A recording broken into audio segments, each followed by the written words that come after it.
Chapter 6, Humpty Dumpty. However, the egg only got larger and larger, and more human. When she had come within a few yards of it, she saw that it had eyes and a nose and a mouth. And when she had come close to it, she saw clearly that it was Humpty Dumpty himself. "Oh, well, it can't be anybody else," she said to herself. "I'm as certain of it as if his name were written all over his face."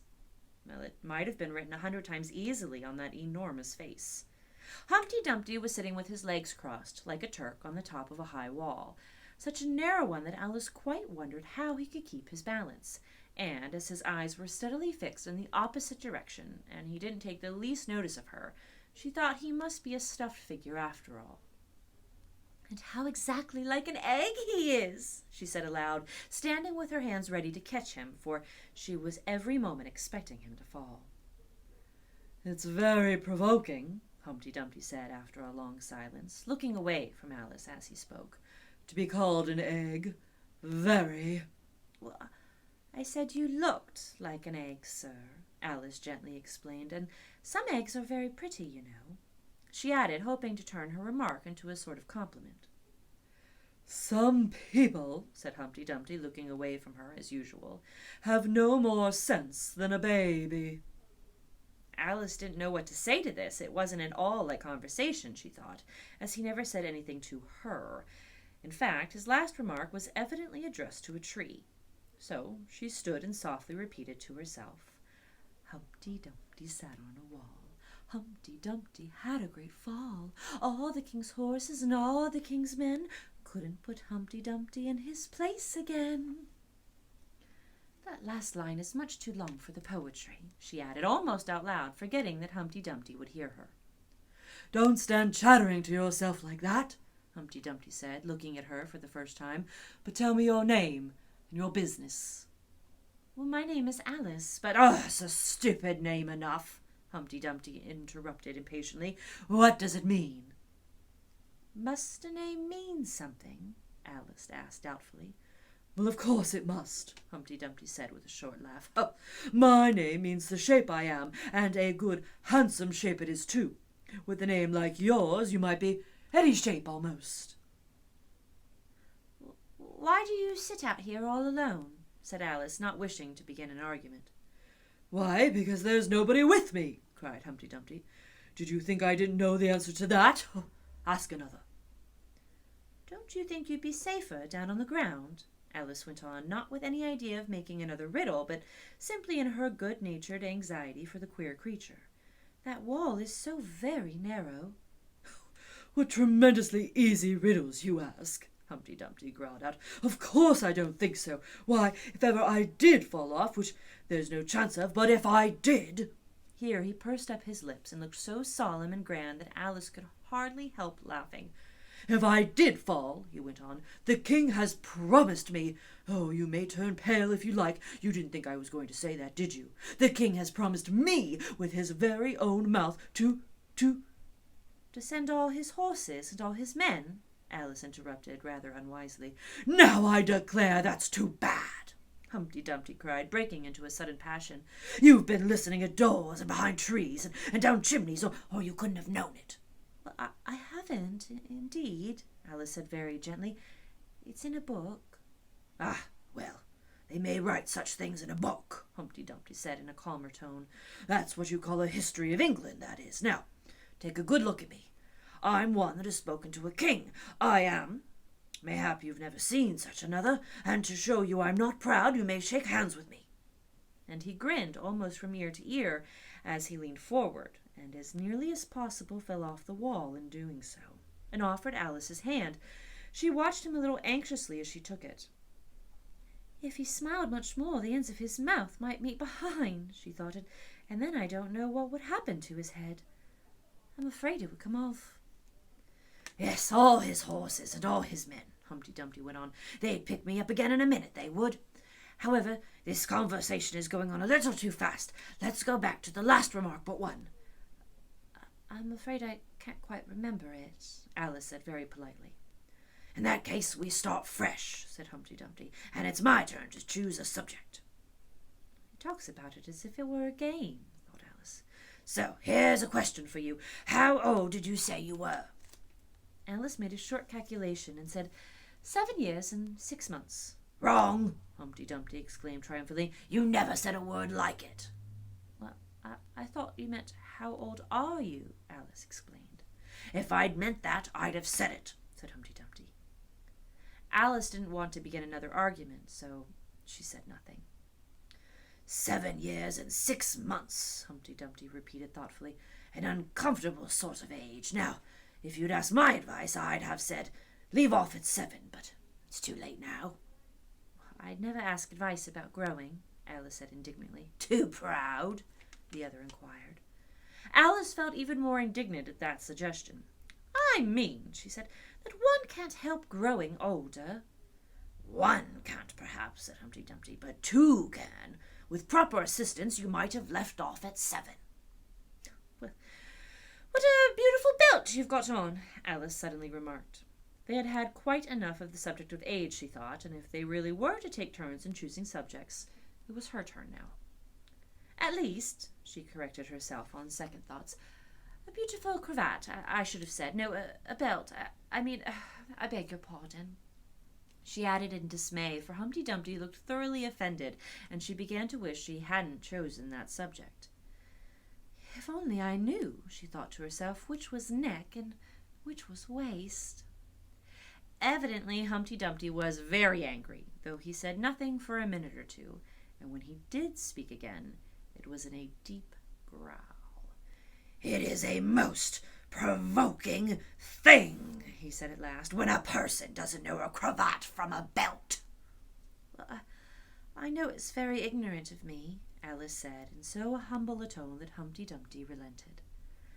It's a cravat, child, and a beautiful one, as you say. It's a present from the White King and Queen. There now. Is it really? Said Alice, quite pleased to find that she had chosen a good subject after all. They gave it to me, Humpty Dumpty continued thoughtfully, as he crossed one knee over the other and clasped his hands round it. They gave it to me for an un-birthday present. I beg your pardon, Alice said with a puzzled air. I am not offended, said Humpty Dumpty. I mean, what is an unbirthday present? A present given when it isn't your birthday, of course. Alice considered a little. I like birthday presents best, she said at last. You don't know what you're talking about, cried Humpty Dumpty. How many days are there in a year? 365, said Alice. And how many birthdays have you? 1. And if you take 1 from 365, what remains? 364, of course. Humpty Dumpty looked doubtful. I'd rather see that done on paper, he said. Alice couldn't help smiling as she took out her memorandum book and worked the sum for him. 365 minus 1 equals 364.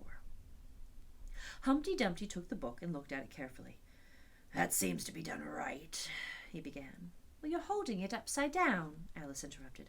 To be sure I was, Humpty Dumpty said gaily as she turned it round for him. I thought it looked a little queer, as I was saying. That seems to be done right, though I haven't time to look it over thoroughly just now, and that shows that there are 364 days when you might get an un-birthday present. Certainly, said Alice. And only 1 for birthday presents, you know. That's glory for you. I don't know what you mean by glory, Alice said. Humpty Dumpty smiled contemptuously. Of course you don't, till I tell you. I meant there's a nice knockdown argument for you. But glory doesn't mean a nice knockdown argument, Alice objected. When I use a word, Humpty Dumpty said in a rather scornful tone, it means just what I choose it to mean, neither more nor less. The question is, said Alice, whether you can make words mean so many different things. The question is, said Humpty Dumpty, which is to be master, that's all. Alice was much too puzzled to say anything, so, after a minute, Humpty Dumpty began again. They've a temper, some of them, particularly verbs. They're the proudest. Adjectives you can do anything with, but not verbs. However, I can manage the whole lot of them. Impenetrability, that's what I say.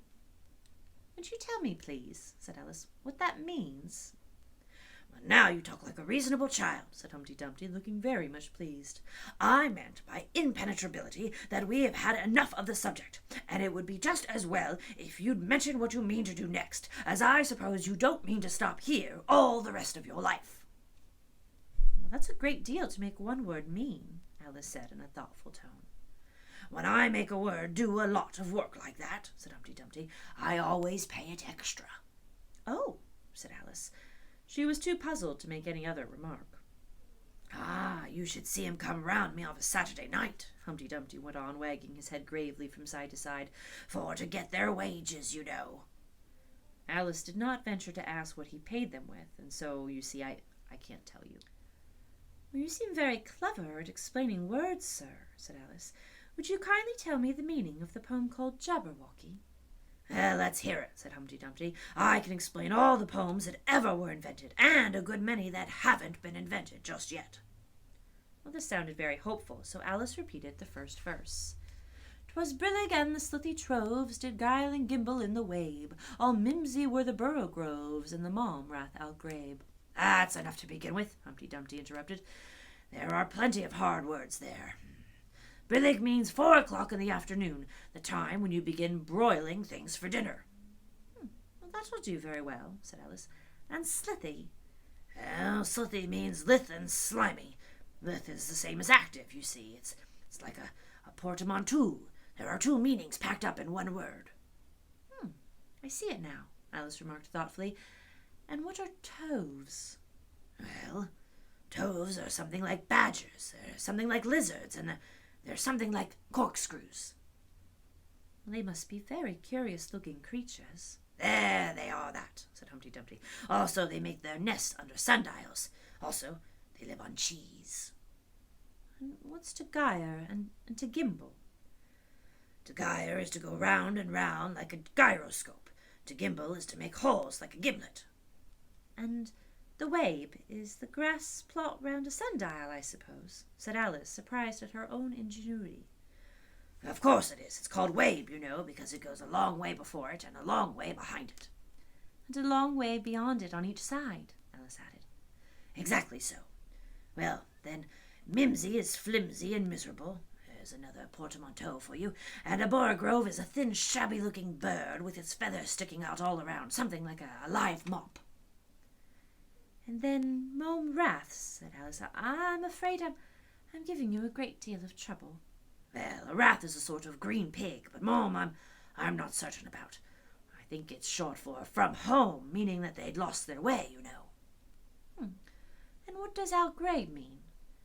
Well, outgribbing is something between bellowing and whistling with a kind of sneeze in the middle. However, you'll hear it done, maybe, down in the wood yonder, and when you've once heard it, you'll be quite content. Who's been repeating all that hard stuff to you? Well, I read it in a book, said Alice, but I heard some poetry repeated to me much earlier than that, by Tweedledee, I think it was. As to poetry, you know, said Humpty Dumpty, stretching out one of his great hands, I can repeat poetry as well as other folk, if it comes to that. Oh, it needn't come to that, Alice hastily said, hoping to keep him from beginning. The piece I'm going to repeat, he went on, without noticing her remark, was written entirely for your amusement. Alice felt that in that case she really ought to listen to it, so she sat down and said thank you, rather sadly.